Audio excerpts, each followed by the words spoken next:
Hey, we're rolling, man. It's kind of an aggressive show on the text line. I like it. Mississippi State was not aggressive coming out of the tunnel and starting the game on Saturday against the Auburn Tigers. Auburn was.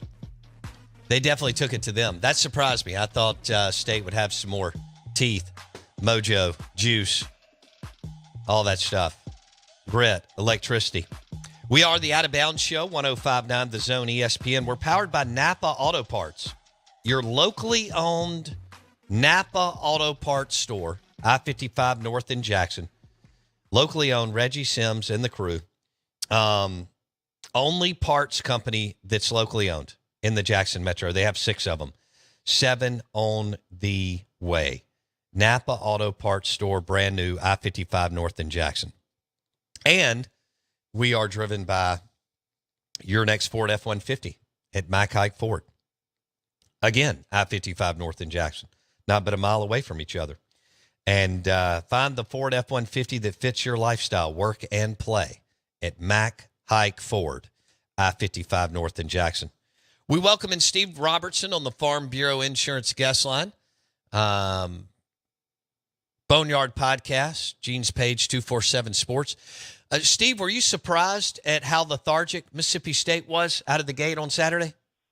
Oh, absolutely. You know, especially on the defensive side of the football. And listen, give Hugh Freeze and Auburn some credit. I mean, they came out, they had a good game plan, and State simply couldn't get off the field. And you look up, and it's 14-3, and it feels like the game's getting away from you. That's the one thing State can't do. I mean, when you're not explosive on offense, you cannot get into a situation where you're chasing the game. And really, Bo, I'd say I thought the most significant part of this entire ball game was really how the things were managed at the end of the first half. You know, State has a chance there to pull within the score and kind of go 2 for 1 possession-wise, right? I mean, you can run a good 4-minute drill, get in the end zone.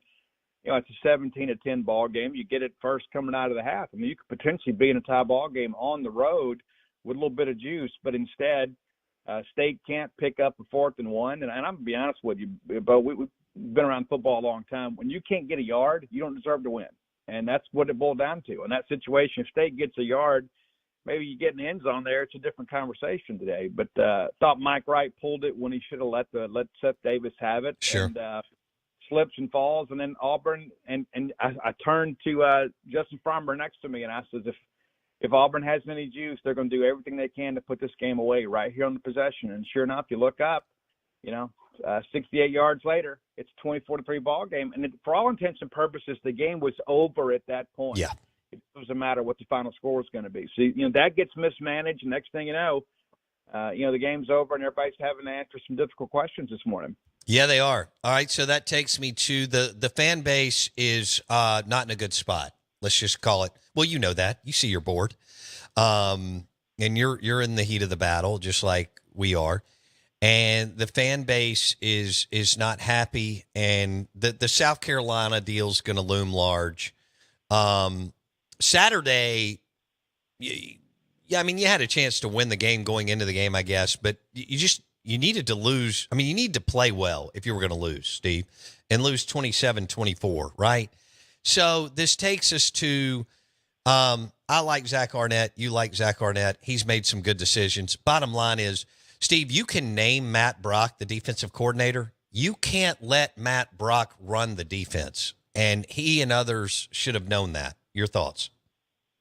Well, I think when you look at it at its core, it's like you look at this, you got, first-year head coach, you got a first-year defensive coordinator, you got a first-year offensive coordinator. We talk about making good decisions, right? I mean, it's like, everything in the offseason, Zach made a good decision. But at the end of the day, it boils down to what do you do on the football field? You don't get any points for the press conference. And I think that's the big part of all this, too, is, when you look at this is a veteran team with a very favorable schedule, and you're fighting to get to be bowl eligible. I think that's what really fans are really so up in arms about. It's like, operationally, there were just some things on Saturday, maybe you put up with in week 1 with a new staff, but you don't do it in week 8. I mean, you had some plays where, you had Xavier Thomas is out there blocking for a pass that's thrown behind him.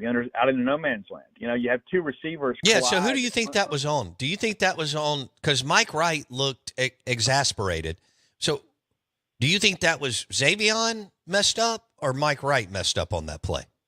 I think your coaching staff messed up because you got to drill that out. There can't be a situation where you get in a ball game and people don't fully appreciate what they're supposed to do, where they're supposed to be. I mean, those are the kinds of mistakes that just people just simply find unbelievable. If that happens in week 1 against Southeastern, you kind of write that away. But, when you've had months and months of practice, and this simply can't happen. I mean, and that's what it boils down to. It should never boil down to a situation where we're trying to decide who messed up the worst here on this play.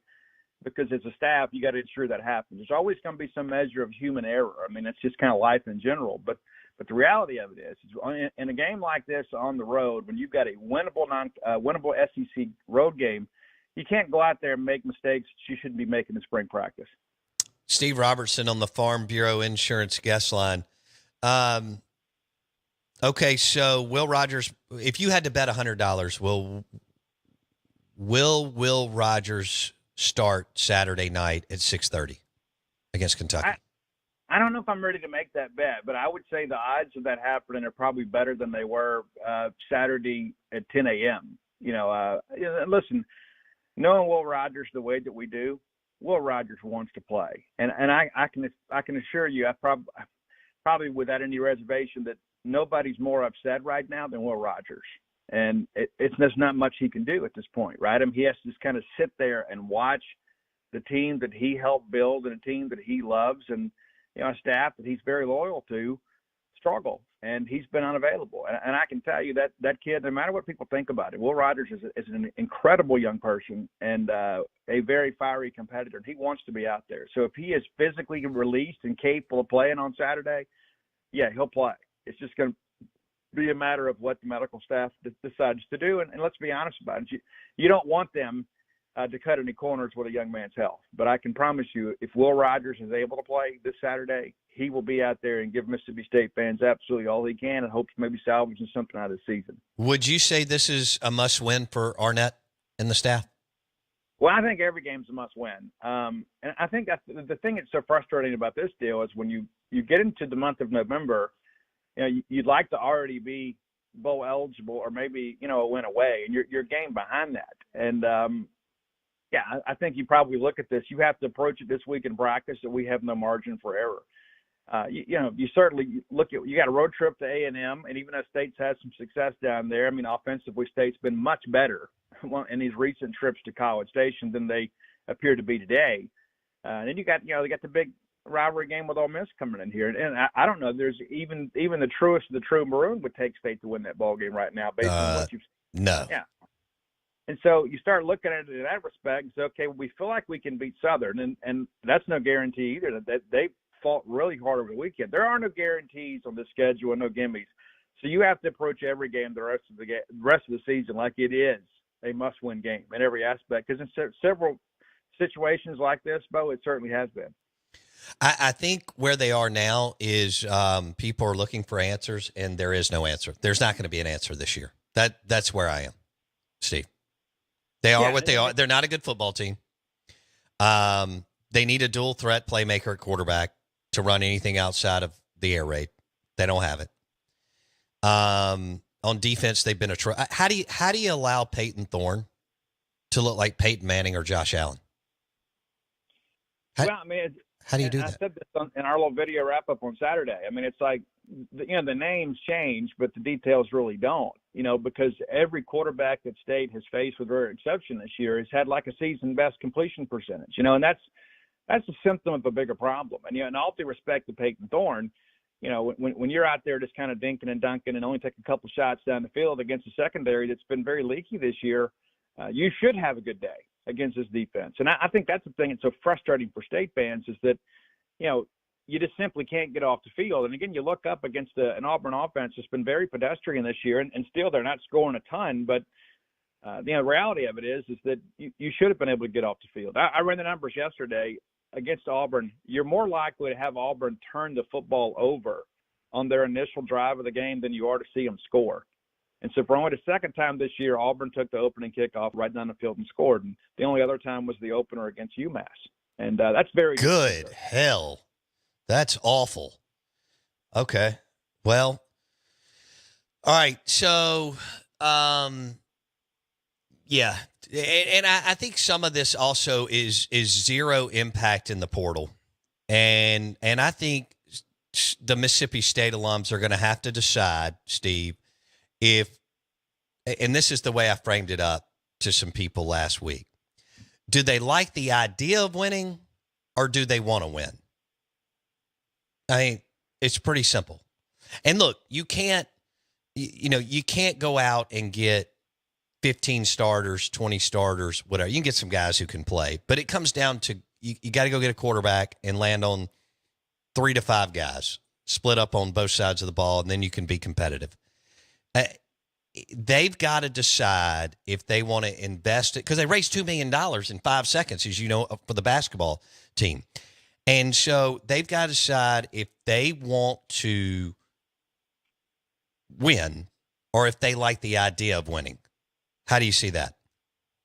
Well, I agree with you, and I think that's a big part of things. Is there are a lot of people that just look at this as entertainment, right? And if that's how you look at it, there's really not a lot of emotional engagement. But there are a lot of other Mississippi State people out there that, I mean, I hate to say it, but in many respects, this is one of the biggest facets of their life.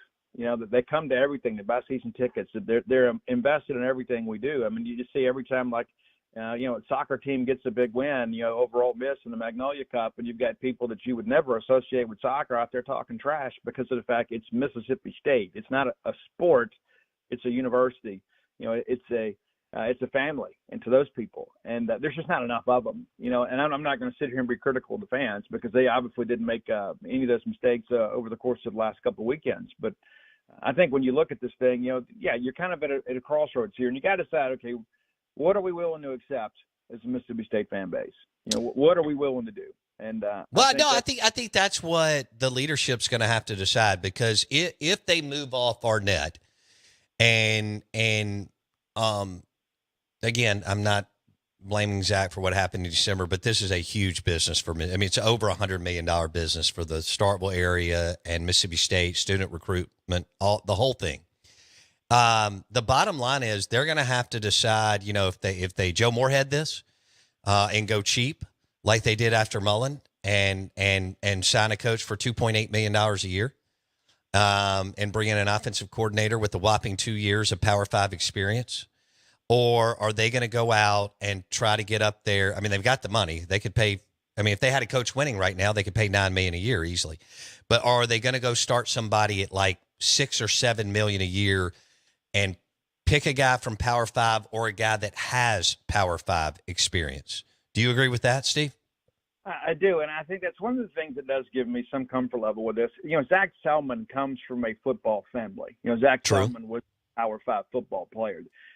Nobody needs to explain to Zach Selman the importance of college football, and I think that helps. I think he has some connections that perhaps maybe some other people connected to Mississippi State don't, because of the fact that he is kind of dyed-in-the-wool football guy. He didn't show up here as Johnny Baseball. Now, he understands that baseball is a big deal to us, but he understands football is the moneymaker, and you got to take care of football. And so, in that respect, I think in the event State does make a decision, I do think Zach Arnett will go out and make a good hire. I don't think it'll be a situation where you just try to do things that are, economically. As you know, scared money doesn't make money, Bo. And if you approach it like, okay, well, yeah, we could probably go 6-6 and 75 with this guy. I think most Mississippi State fans want to win at the highest level. I think people are willing to pay a little bit more. I mean, the bottom line is, I think Zach is a guy that'll make good decisions kind of moving forward. And you better believe if he elects to retain Zach Arnett, it's going to be because he's done his due diligence and has a comfort level moving forward that maybe other people don't fully appreciate. But I don't think Zach Selman's going to make an emotional decision about anything. And the elephant in the room is Ole Miss is rolling. They're 7-1. They have a good football coach, regardless of what people want to think about him, and it doesn't matter. 10, 12 years ago, he's grown up. He's got a hell of a defensive coordinator. He's got a good staff. He knows, and he embraced the NIL from the jump, got his alums motivated well over 24 months ago. And that is a big piece of the puzzle too. Right, Steve? Yeah, I think it always has to be. Nothing gets the other side in a rivalry motivated more than success, right? I mean, and it doesn't matter who it is, right? I mean, so when State's doing well, Ole Miss is like, hey, we got to keep pace. And the roles reverse here, but nobody's ever going to let their rival leave them in the dirt. You know, that it's a motivating factor, especially with your donorship, right? I mean, because they're the ones that have to put up with it, right? And so those are the people that get on the phone. Those are the people that bend the ear of the administrators and say, hey, we got to do this, we got to do that, and here's how I'm committed, and here's who all's coming with me. But, it's always a factor, and those that suggest it's not are just being short-sighted. What? All right, you follow recruiting big time. 247 Sports Gene's page, Steve Robertson. You're looking at about the last 5 classes that you haven't gotten anything special. So I've said this, and I know he didn't play a lot because of the suspension. But Willie Gay was the last special player you signed. So what is it? Let's look at it this twofold, Steve. They haven't hit on a Benardrick McKinney where you find a guy, take, 5 lefts and 2 rights in rural Mississippi who's overlooked, but has all the potential in the world. And I won't go with the unicorns, Simmons and Fletcher and Chris Jones. They haven't signed a KJ Wright, who was highly recruited, but isn't in that unicorn state. So they are going out on class after class after class under Moorhead and Leach that they haven't hit on a dude. How concerning is that to you as somebody who knows just about every player in the top 50 in the state that's capable of going to play Power 5 or G5, Steve? Well, I think a lot of that's got to do with, attrition with the coaching staff. It's like, Dan Mullen leaves and takes everybody with him. And you bring in Joe Moorhead, a guy that had absolutely no connections to the recruiting footprint. Zero. And he brought a bunch of other guys that have no connections to the recruiting footprint. All right, see, he's out. So then you bring in Mike Leach, and, my feelings about Mike Leach, right? I mean, obviously Mike did a great job. One of the first things he did when he got here is, get a 4-star quarterback lined up, right? And, of course, they all left when Mike passed away. But, Mike comes in, and, again, it's not a lot of guys that they're familiar with the recruiting footprint, and so now with Zach, you've got a bunch of guys that are, but you're kind of playing from behind. And I thought about this last night. It's just like from the defensive line, Winnis State really had a difference maker. Yeah, we know about Simmons and we know about Montez Sweat, but Winnis State really had a difference maker. I mean, Cam Young had a great career at Mississippi State, but I don't think anybody was ever game planning against Cam Young. Had that guy that changes the complexion of a football game where people have to find this guy in every pre-snap read. And, yeah, you've got to have some special dudes, especially on defense. And Mekhi Polk had a great year here. It's kind of a rent-a-player deal where he comes in for a year and sets a school record and then leaves before he should have. But, yeah, you got to have some dudes that are special. And I would argue that Woody Smarks has some special qualities about him, too. That the issue's just been getting him and keeping him healthy. That's the real issue. But defensively, you've got to have guys up front. And that's kind of been – the calling card for Mississippi State over the years is that, they always had 1 or 2 guys up front basically every year that had pro potential, guys that NFL scouts were drilling over. And I don't know if you've got anybody on the team that you can honestly say that about. I mean, Crummety's a guy that will likely get drafted late, but is Crumety that guy that keeps offensive coordinators up at night? Yeah, no. I don't know that he is. So, yeah, you've got to find a way to go get some special players. And if you can't go recruit them, you got to develop them, which is what Dan Mullen did a great job of when he was here. Yeah, no, Dan did. And that's the difference you just described. Mullen to Moorhead and Freeze to Luke is Moorhead had no ties and no clue. And even though it was a disaster when Freeze resigned, Matt Luke knew recruiting. He's from the coast. He'd been at Ole Miss forever. And so he and Derek Nix and Peeler didn't miss a beat, and that's why they were able to keep the talent rolling at the level. And give Longo and Luke credit for going and getting Matt Corral out in L.A. after Mullen dropped him. So that's there's a lot of moving parts here. I actually think they may have to beat Kentucky, Southern Miss, and Ole Miss to extend this thing. And with Texas and Oklahoma coming in next year, Steve. And I know Texas doesn't win like they should, but I know you saw over the weekend, over the last 7 days, they landed 2 more highly, highly touted recruits. And, you got to go to Texas next year and play. Everybody believes you're going to go to 9 conference games, which will be brutal on State and Ole Miss and Arkansas, South Carolina type programs. They got to figure it out sooner than later. Oh, there's no question about it. And we can debate so much of that and kind of drill down the details. But the bottom line is, there's got to be a commitment made to football. And I think that's from everybody. I mean, that's from Keenum to the fan base to Selman to everybody all the way down. Is that's what drives the bus, right? And you and I talked, off the radio last week. I mean, just like how crazy it was that the first 55 meetings between State and Auburn, only 11 of them were on Mississippi soil because the administration sold those games to try to fight the flag department and put our football team at a competitive disadvantage. And the same thing with LSU and some others. I mean, I'm sure at the time they thought they were making the right decision, but really what they did is kind of maybe undermine the tradition of this program, and we can go back to the Alan McKean era. Again, you've got people involved with football that shouldn't be. I mean, you've got to make a commitment to football, and you've got to make sure that the coaches are put in a competitive situation where they can put a great team on the field. And I don't know that we're there, and I think it's pretty obvious. Yeah, and then I saw some numbers on your page, the gap between spending, like what Mississippi State spends in football compared to Ole Miss and Arkansas, and that blew me away, too. I mean, that's a sizable gap, and yet Mississippi State and Ole Miss athletic department, as far as revenue, mirror each other. Now, Arkansas's a little bit bigger, but it's not some kind of, Steve, Georgia-type gap, if you will. So, yeah, I think the commitment's got to start on campus. And because I think the fans have committed since Dan got there, started committing it with Cheryl, but definitely invested with Dan. But now they've got to figure out the NIL piece, and if they want to win, it only takes about 6 players. One of them's got to be a QB, and you can be competitive again because you've got some athleticism. More than I do in that freshman and sophomore class. You don't have enough athleticism in the junior, senior, super senior class, but you've got some athleticism in the freshman and sophomore class. All right, Steve, I hope you keep everybody under control on genespage.com. Good luck. Yeah, thanks. See ya. All right, Boneyard Podcast, Steve Robertson on the Farm Bureau Insurance guest line. They're a 3-point dog, Jason, at home against Kentucky. I watched all the Tennessee-Kentucky game. It actually was an entertaining game.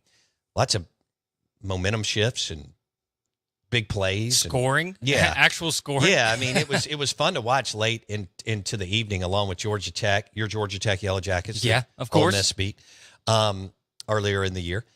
They beat Mac Brown. Does what Mac Brown does very well. They're falling apart at North Carolina, and but yeah, Kentucky is better. Kentucky's a better team. Can Mississippi State win the game? Yeah, but Kentucky's a better team. And Devin Leary started throwing it a little. Mark Stoops likes to make his quarterbacks, not good. Okay? Yeah, okay. But, man, they pound the rock. They're tough in the line of scrimmage. They play defense, nasty, all that. But Devin Leary actually made some plays in the second half for Kentucky through the air. Right. Which is not Kentucky-esque. Yeah. Right? They're more Ray Davis. Yeah, they like to make their quarterbacks worse. Okay. Will Levis, Devin Leary up until maybe this game against Tennessee. Now, I don't know if that took the wind out of their sails because, obviously they wanted it. It was at home. So we'll see. You get a different team every week. It doesn't matter who. Like Ole Miss went through the motions against Vandy. You don't blame them. I mean, they had that game won 3 years ago. But Kentucky wanted that game against Tennessee at night at Commonwealth. Hour number 3 coming up of the Out of Bounds Show, ESPN 105.9 The Zone.